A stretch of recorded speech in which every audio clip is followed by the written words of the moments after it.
10। अब इसमें देखेंगे जरा क्या होने वाला।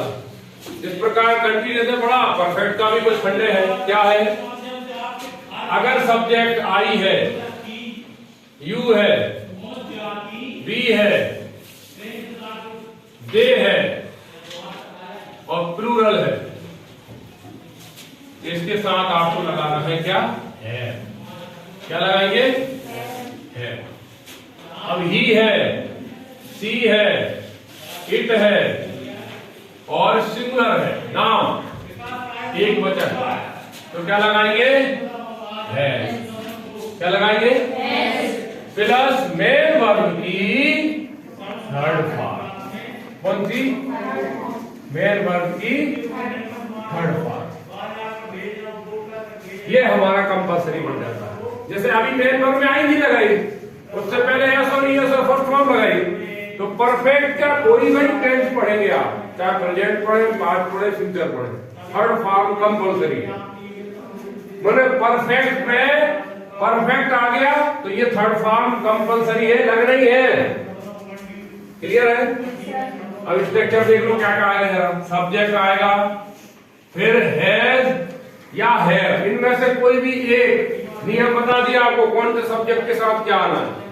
फिर मेन वर्ब की थर्ड फॉर्म कंपल्सरी, और फिर ऑब्जेक्ट या जो भी सेंटेंस आता हो तेज हो जाएगा। वो ऑब्जेक्ट कह लो, रेस्ट ऑफ सेंटेंस कह लो, ये सब बाद में आने वाले हैं। ठीक, सेंटेंस हम पढ़ रहे थे उसी पे आते हैं वापस। जरा देखिएगा एग्जांपल की तरफ। पहला एग्जांपल पढ़ेंगे अफर्मेटिव का। अफर्मेटिव क्या कहता है जरा देखिएगा।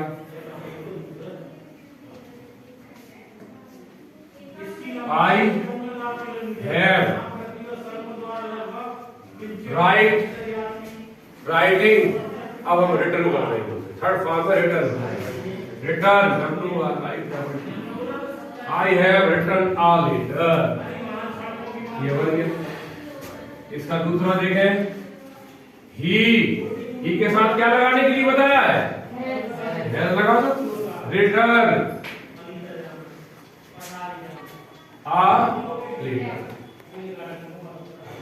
आगे बात समझ में? Yes sir. ये अफर्मेटिव हो गया। अब इसी का देखो नेगेटिव और समझ लीजिए जरा, क्योंकि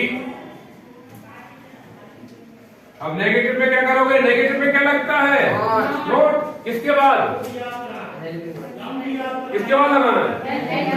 हेल्पिंग वर्ब क्या है? हैज और ये हेल्पिंग वर्ब है। अब मान लीजिए इसका मुझे पहला बनाना है, तो ये लिखा मैंने आई, फिर क्या लगा? है, फिर क्या लगा दूंगा? और पूरा का पूरा सेंटेंस लगा, ये बन गया। इसका दूसरा क्या कह रहा है? ही के बाद क्या लगाऊंगा? फिर क्या लगाएंगे? और पूरा उतार देंगे। बोलो ये नेगेटिव, बताओ कोई कठिन चीज है क्या? कोई कठिन है? नहीं है, बिल्कुल नहीं। अगर समझ लेंगे हम एक बार तो कुछ नहीं है। सिर्फ हर टेंस में दो चीजें बदल रही है, मैं हेल्पिंग वर्ब और मेन वर्ब। और कोई बदलाव है क्या? और कोई नहीं। तो मेन वर्ब और हेल्पिंग वर्ब को अगर मैंने समझ लिया तो हमें कोई दिक्कत नहीं आने वाली। अब इसी का इंटरोगेटिव बनाऊंगा तो क्या लिखूंगा जरा बताइए। इंटरोगेटिव में क्या करेंगे? पहले हेल्पिंग वर्ब।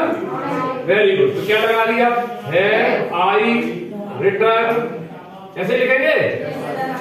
आ लेटर क्वेश्चन मार्क लगा। इसी का दूसरा बनाएंगे तो क्या लिखेंगे? Has he written a letter question mark लगा दें। सही है क्या? अगर इसी का मैं डबल इंटरोगेटिव बनाऊंगा तो क्या लगा दूंगा? पहले डब्ल्यू वाले वर्ड लगा दूंगा, कोई सा भी लगा देंगे। व्हाट, हैव, आई, और पूरा उतार देंगे क्वेश्चन मार्क। सही है क्या? इसी का दूसरा अब कोई सा भी लगा दो। Why, has he return. Clear है? आगे समझ में? बता रहे